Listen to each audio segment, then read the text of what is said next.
la soo dhaafay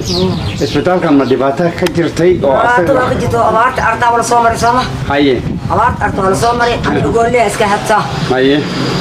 deerka ninka si uu dhinto asoo gacmiis ay boogiin oo dhin haye asiga wiilko kale haye wax wiilay boolena dhayna ma haye wax ilaahay inta loo imaadina ma haye haye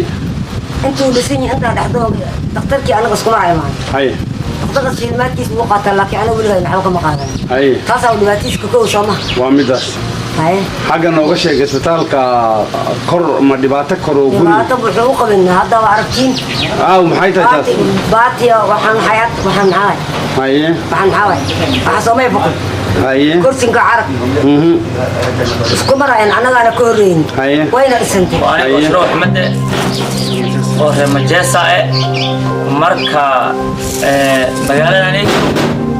mujtamac fara badan baa noogu maaday waxaan u malaynayaa nin oo magaalada waxgalkeeda ka shaqaynaya maba noo imaadaynin hadda wiil annaka aan dhalnay yaa noo imaaday cisbitaalkan waxaan u malaynayaa wuxuu buubsanay 15 bilood ka badan u buubsanay oo baatigiis ilmahay ku dhacaya gafaraa imaaday imbiyaa imaaday wax ilaahay abuurto oo cisbitaalka ayn ilaa iskuulka hataa wuxuu baatiyaalka ay kuwa ilmaha ku dhacaya balarkay wax noo qabanaya ma jiro shalay kili wuxuu yarku hoos noo imaaday yaa cisbitaalka noo hagaaji marka sidaasaan yaan isku raacsanahay waana dilkaasa waan doornaynaa asalaamu calaykum waraxmatullahi wabarakaatu cabdullaahi maxamed saacow gooshi magaalada ma laga dooranaa wiilkaas oo warka inuu shaqada asaga qabtay ma in baxdo haa haye marka maxay ku tashadeen magaaladii waxay ku tashatay wiilkaas in la doorto halka maanta ahana dad baa noo imaaday wareeg far baa noogu imaaday waxna qabta ma arkid hadee magaaladan nin shalay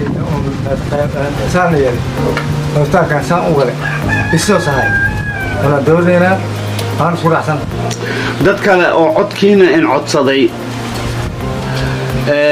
oonaad u sheegteen isbitaalkan inuu dayacan yahay ma jira Arturi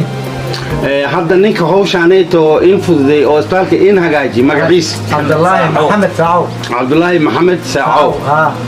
marka Cabdullaahi Maxamed Saacow markuu hawshaan in qabanayo ka dambe dum isbitaalka imaadkiisa ma batay oo bilcaanta iyo carruurta ma imaanayaan way imaanayaan marka hore maxay ka cabsanayeen waa isbitaalka ku dhac the nurse in charge of Manchester Dispensary. I've been here for the last 7 years and I've been facing a lot of challenges here for the last 1 year. The roof of the facility had been blown away by the wind and whenever it was raining the rooms were leaky and even at some point the plugs were spoiled. And I've addressed this concern to the county through my immediate supervisors, but the response was taking too long to come by.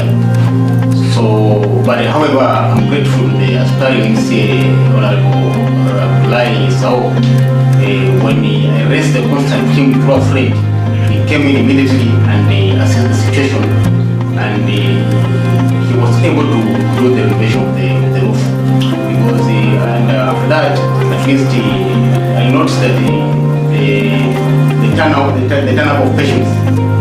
started increasing, because initially the patients were not turning up because the facility was in